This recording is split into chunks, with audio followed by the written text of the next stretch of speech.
Well, hi, and thanks for joining me in my shop here. I'm going to be starting on a new radio, this one here, this Crosley radio. I already have some information on it. I've got the schematic already. I've got this interesting chart here, which operating instructions for the Crosley radio receiver models 12B and 12C. I think this is a 12B, I think. And some instructions on the back.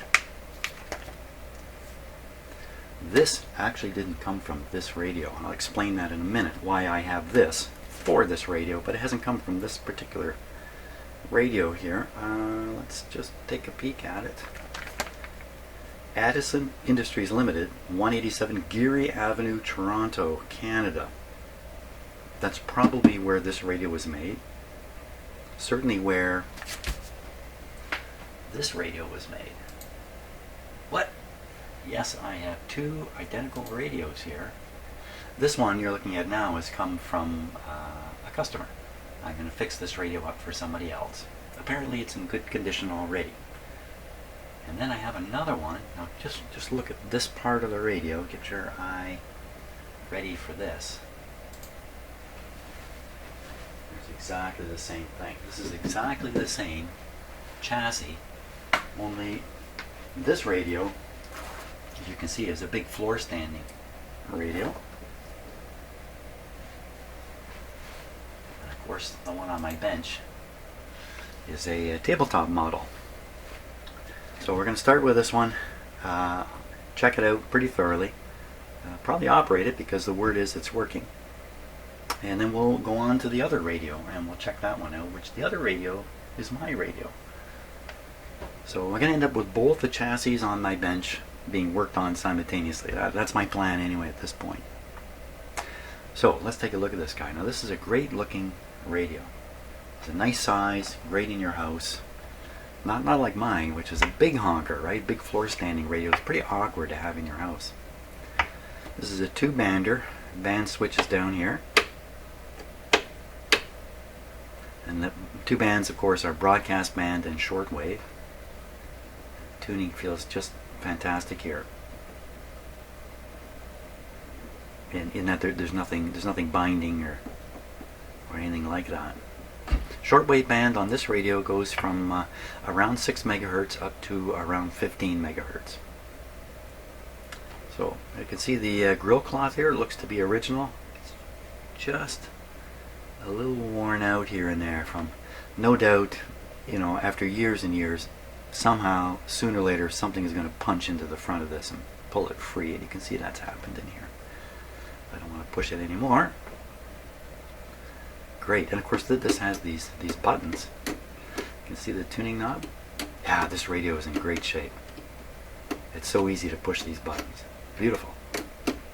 Great, what am I going to do to it? That's a good question. Look around the back. Now, many times radios make it to me and the back is gone. But not on this radio, the back is here. It's on with a few different kinds of screws. Been repaired here. I need to make some observations about stuff like this because when I go to remove things, if they're already damaged or weakened or have been previously repaired, I should be aware of it, or else maybe I'm going to do something that's going to wreck it up. See, this has all been patched in some way in here, and then the whole thing's been painted, I believe, to maybe not painted. Now, question is, should we just start this guy up without taking the back right off and see what we got right from the start? I think I'll take the back off because it's going to come off sooner or later. It may as well come off right now. And now, from time to time, people tell me when they give me a radio, the radio's working, or they bought it from someone who told them it was working. I often am told the radio works, and then I find out it really doesn't work. Now, I don't think this is the case here. I'm pretty sure if we plug this in and turn it on, it's going to work fairly well. So what would be the reason for even working on it? And well, when we play it, we'll hear a little more, but could be its performance is low. It works, but doesn't work well. It doesn't doesn't tune things in well. maybe you get nowhere on shortwave, although it's pretty hard these days to listen to shortwave because we're at the bottom of the sunspot cycle, right at the bottom right now, in fact. And with the sun's activity being low,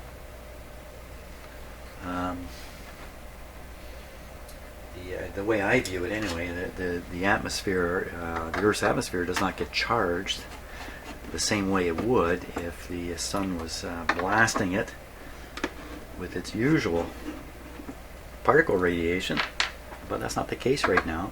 No sunspots for many, many days on the sun. Consequently, the uncharged atmosphere is not favorable for transmitting shortwave signals long distances. Okay, we'll pull this off. Let's see. A little wire popped up. We'll take this out here very carefully. See, look, it's been reinforced here. So look, it's all reinforced. So something happened here. It looks almost like a car accident must have happened to pound that through there. Something happened. Also see water staining here, which is an indication that at some point something something else happened. This looks like paint runs from painting it. That's what we can get out of that. And like I say, many radios are missing their backs. So this is the antenna and ground connection. The antenna is likely to be the lighter colored wire. This is likely to be the ground. Kind of put the colored plugs on backwards here, perhaps. Okay, so there's a switch here. I believe this is for switching from one band to the other. Not sure about that. You see, it says police and broadcast. Now this loop antenna will only be used for broadcast. Now it looks to me like back in the day when this radio was manufactured, police radios were operating just above the AM radio band. So I believe what they've done with this radio, I believe, what do I believe? So I'm looking, well, there's the word police right in the middle of the band there, right under the shortwave police. You know what? There's 3 bands on this radio. Wait a minute, what is going on here? Now, I own this radio. I'm sure there's only 2 bands. But right over here it says 2.5 and 2.3 on a police band. Let me check my own radio here for a sec. Well, that's okay. So, well, I think I just learned something about my own radio by looking at Mr. H's radio here. We're going to call the owner of this radio Mr. H. So it looks like if you want to engage the police band, you would tune up in this area. They've only put numbers in just up here. Before doing that, you would flip the switch to police. Wow, is that really? I'm going to read the instructions. Let's read the instructions. The dial. For special police band use, numbers on interior band in the lower right hand corner, 2.3 to 2.5, calibrated directly in megacycles. Whoop.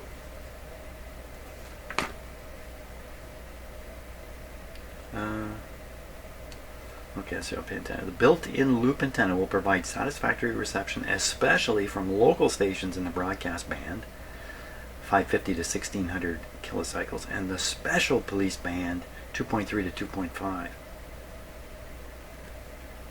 Okay, so how do you make the special police band work? An antenna 50 to 75 feet long, including the lead-in, erected as high and as far away from trees and metal roofs downspouts as possible. Antenna lead-in should be in some... Well, you know what? It doesn't seem to say exactly how to operate this radio. So we're going to have to guess. You put it in AM mode, you flip this to police, you're listening to the police. Well, you're not anymore. You're listening to pretty much nothing. 2.3, 2.5, not much there. So we'll make sure this is on AM. This is the tuning adjustment, I gotta assume, for the AM antenna. Just a little bit loose for the broadcast part of the antenna. Things like this that protrude out the back of a radio often have been twiddled by people who are not sure what they're doing, or looks like my screwdriver will fit in there. Okay, let's try that. So occasionally things that are easily accessible have been monkeyed with. Here's some writing up in here. So there's a tube layout and a warning about operating this radio without having a license. I don't have a license. I think I will operate it. Now, I thought I saw some asbestos in here. You know what, but it's probably my own radio has an asbestos sheet under here, so that's something we want to be cautious about. When we lift this radio out, there may be a sheet of asbestos underneath it. Big power transformer means the radio almost certainly does not have a hot chassis. It doesn't have the hot chassis problem. Excellent. Well, I don't see any reason not to try it out. I mean, I've got every reason to think this is perfectly fine to plug in and try out, but I do have safe ways of powering up an unknown radio. Okay, and what I do here is something called a dim bulb system. It's very, very simple. You can see two light bulbs here. All screwed in. So what's going to happen is when I power up this radio, the AC power, 120 volt power reaching the radio is going to go through these light bulbs. If there's a total short circuit in the radio, which I'm sure there isn't, but if there was, these lights would come on full blast, and I would know that this is just a shorted thing. And thank you, I did not plug it straight in the wall and rely on my house circuit breaker to stop the fault current. If you don't stop the fault current in a situation like that, something is going to burn, and we don't want that to happen. So that's the reason for the dim bulbs. First, put the power through the lights and see what happens to them. Now, even if the radio's fine, it's going to draw power through these bulbs. They're going to come on a little bit. They just won't come on fully bright, and their level of brightness is going to go up and down. A little hard to see in the camera because the camera compensates for stuff. So, but with eyes, it's easy to see. So this is how I can power up a radio safely when I really have no idea what's going on, but I'm pretty sure I do on this one. So switch is off. Band is on AM, I believe. Over this way is AM.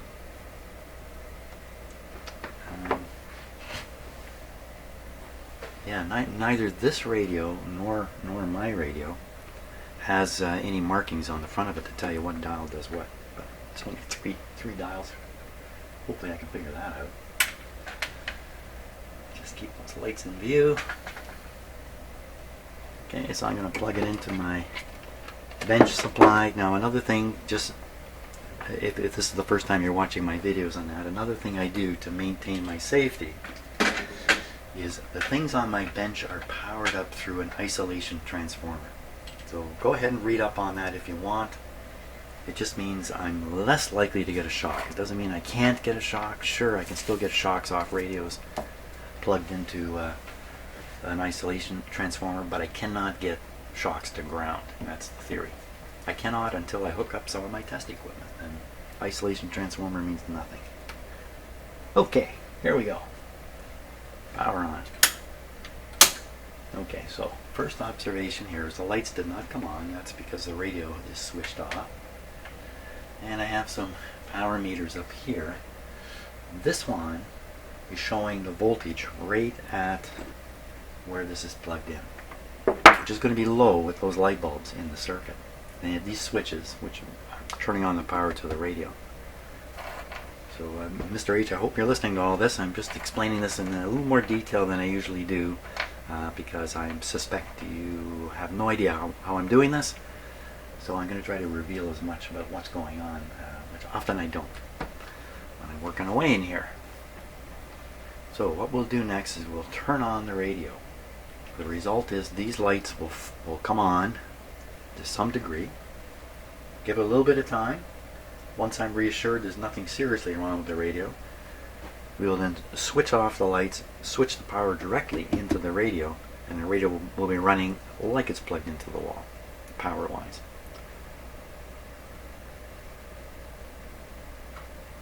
Just a moment of silence before the excitement begins. Here we go, switching on. Saw the light come on, put the volume up about halfway or so, and wait. Now the lights barely came on. In fact, you can barely see a glow. Oh, here, see it's brightening up now? So that's the radio itself warming up and drawing more power as it warms up. So I'm going to give it full power. There's really no reason not to. You might notice the light got a little brighter. What do we hear? Okay, so there's a bit of a typical hum coming out of here.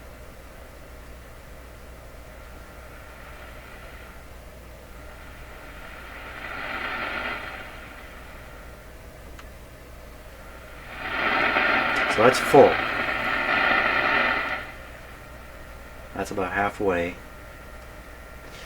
Now we'll tune across the band. I'm not absolutely sure I'm on broadcast band. But okay, so what's happening here is a couple things are happening. Either the plates which mesh in the tuning capacitor are touching,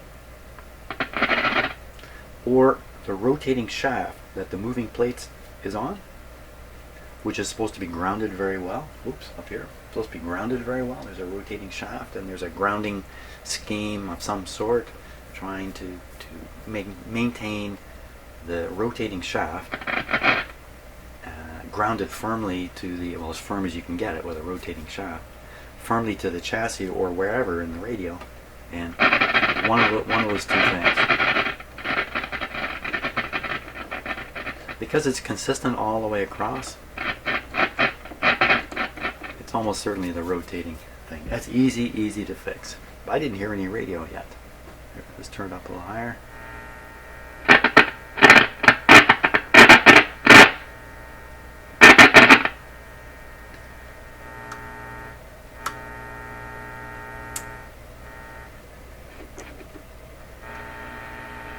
So I can hear some background static when it's tuned up the high end, the volume up full.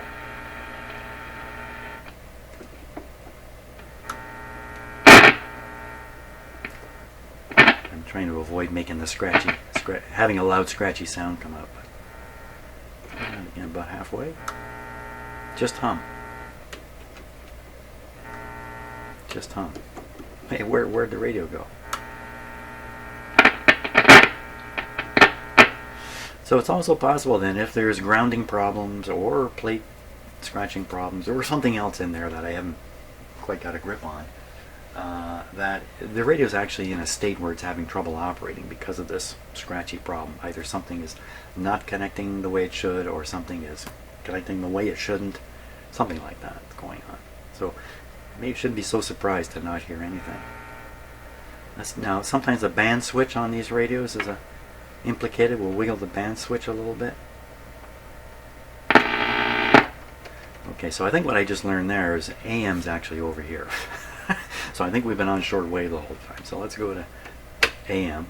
It's just because it's so much louder. Yeah, that sounds a little more like an AM radio. Let's see.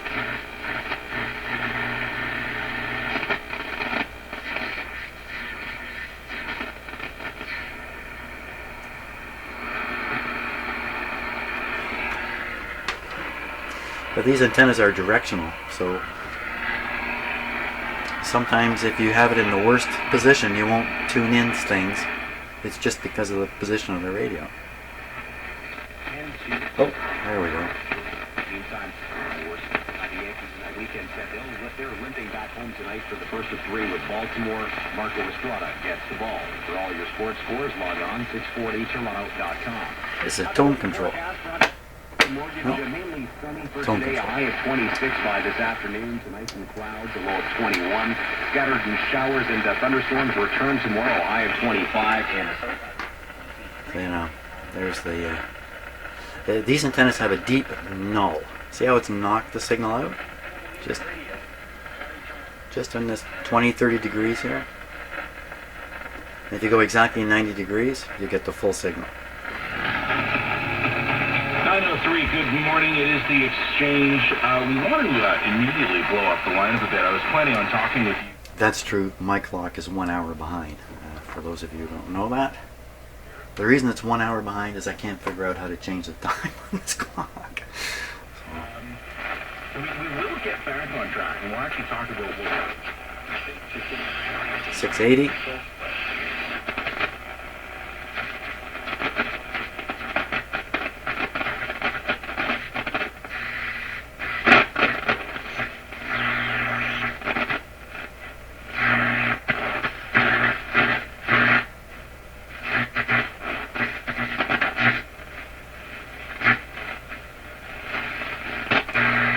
Okay, now we realize this other band is the shortwave band. Let's flip it on.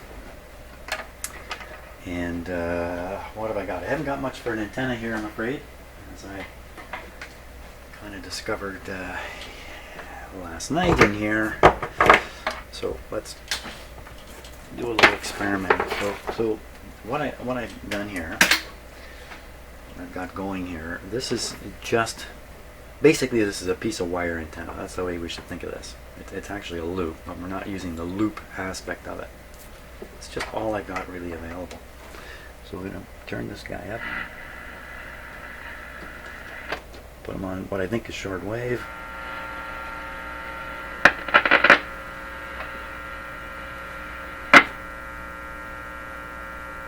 It got quieter. There's a half a clip.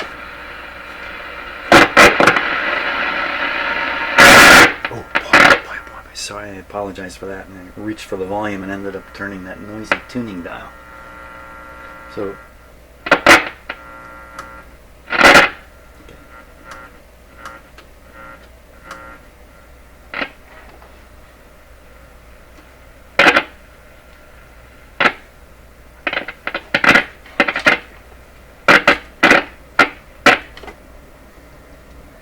so I suspect the connection in here is bad. And that's why we're hearing all that.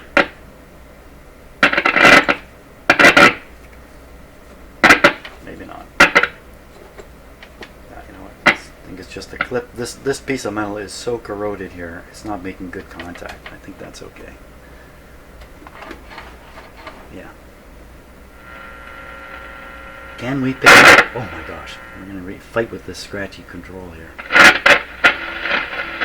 Okay. See if we can pick something up here. We're up around 15 megahertz. Generally, when you use a shortwave radio, you want to keep one hand on the volume control all the time.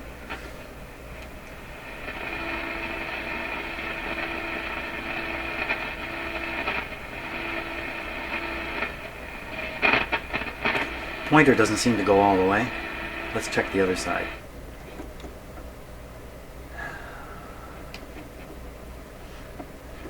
Pointer may be just a touch off too here. Okay, so today at this time we're most likely to pick stuff up, probably up in this range here. So let's listen.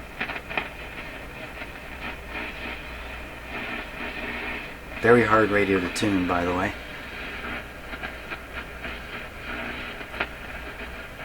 So this guy's really meant for listening to loud, clear signals, not hunting down weak stuff.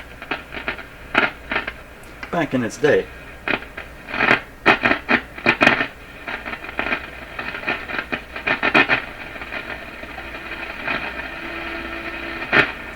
It's not very happy with an antenna, and this is a terrible antenna. So to sort of better test the radio here, I'm going to use a signal generator.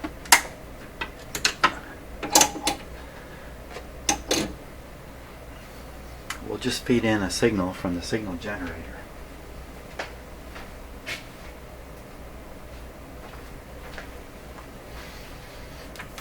It's like my own little radio station here in my shop. Okay, I'll set that quite low.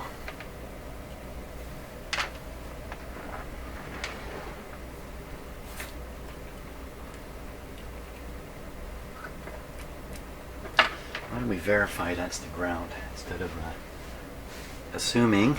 I just find my meter here. Okay.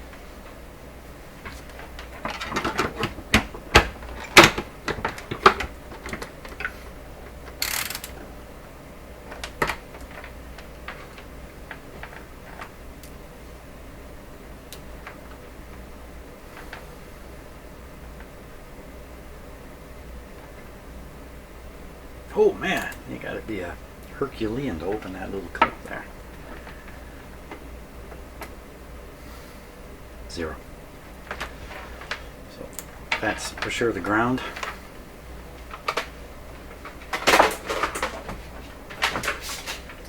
Board connection to chassis.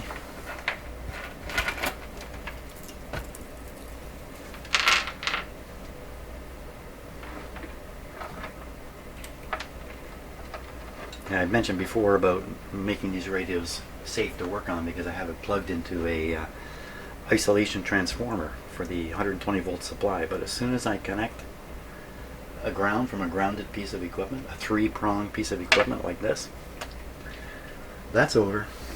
It's no longer isolated. Okay, so we're tuned now to almost 10 megahertz with a low level signal. 10 megahertz. 10 is right around here.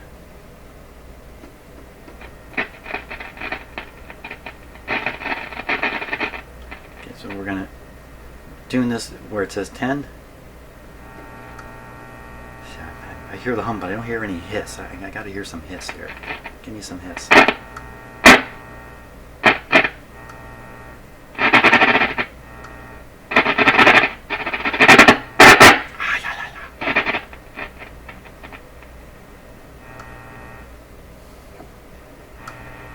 There's a little hiss there. So that suggests to me I'm hearing something from the antenna. If I hear a little bit of hiss, that's not necessarily the case, but that's what I'm going to believe. Just under 8 now. Okay, so we'll tune the signal generator to just under 8.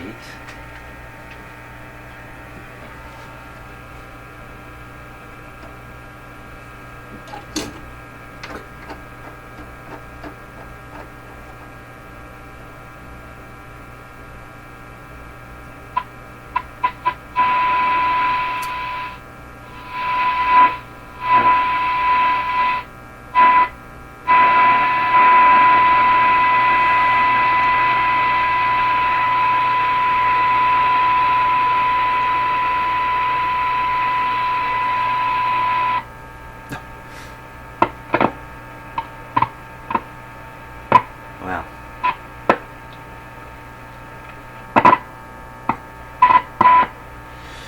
So clearly the problem with the tuning, the intermittent problem, the plates intermeshing or the rounding shaft thing or whatever it is really throwing this radio for a loop on shortwave. Ham doesn't seem to matter so much. And you can definitely hear the hum coming out of it. So generally this is it's a working radio with some performance issues. Nothing too serious though. And great looking radio. Refinished cabinet, looks beautiful. We're going to make this thing work 100%, and I will ask Mr. H if he would like me to change the cloth back here to a new cloth. My guess is he's going to say yes. There we are. So the whole radio comes out, speaker and all, on its chassis. There we go. Now, hey, how about its competitor? I shouldn't say competitor, but how about my radio? Get the power off here. How does it compare? I think I'm just going to bring my radio over here. Okay, tip it back like that. And we're going to look at a radio in a reclining position here. Get a little closer. Okay, this will work. First thing I notice is my buttons here aren't sticking out properly. This whole radio has slid back. No, it's screwed in. Might be screwed in incorrectly or something, because these buttons are really, everything is back. Okay, now I did turn this on the other day briefly, so I know it can be operated. Go into the dim bulb, switch is off, AM band over here.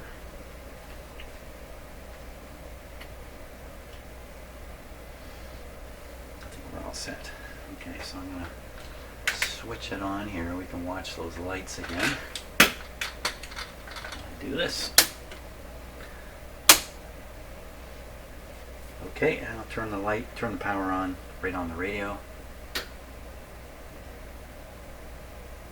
Should dull down. That's the heaters heating up. Now once the cathodes and the tubes get heated and the current starts flowing through the tubes, you see the bulb glow come up again.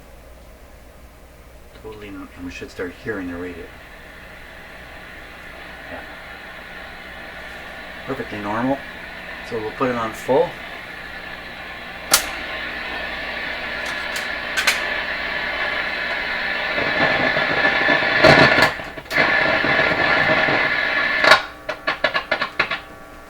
Problems with this radio. Okay, the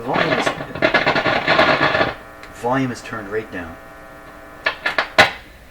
Hey, that's different. Where'd it go?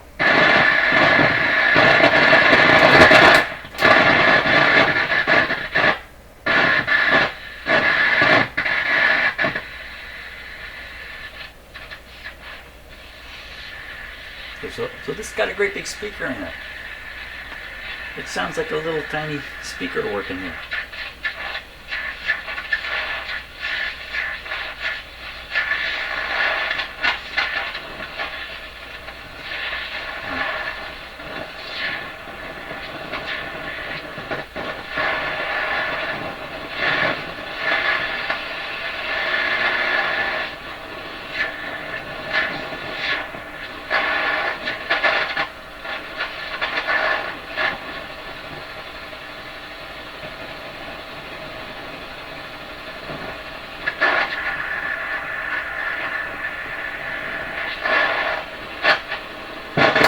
So, I'm not even going to try the shortwave band.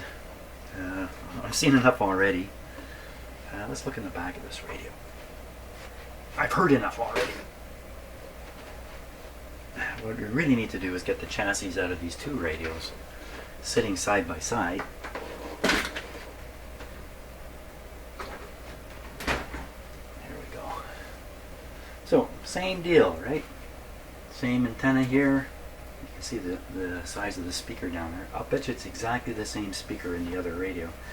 There's the asbestos I need to be worried about. It's my own radio. And other than that, it looks identical. Most of my police broadcast switch is in broadcast mode too.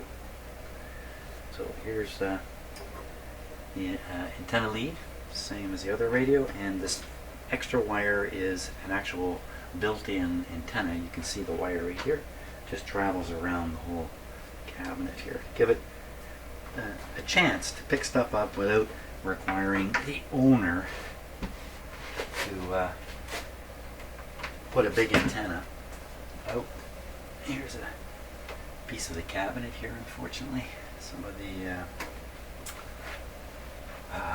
what do you call that? The veneer, the wood veneer, got knocked off when we moved here to Aurelia. In the process, afraid my radio took a bit of a beating. So there we go. 2 radios, obviously. Whoops. Mine appears to be in a lot worse shape. So fantastic. So we'll get these guys out of their cabinets and onto the bench for the next video, and we'll do a lot of visual comparison. We'll look underneath the chassis, compare them. Lots of comparison stuff coming up here on these videos. I think it's going to be lots of fun. Very much so. So thanks so much for watching so far, and see you on the next video. You'll see me on the next video, actually. Actually, you never see me. Bye.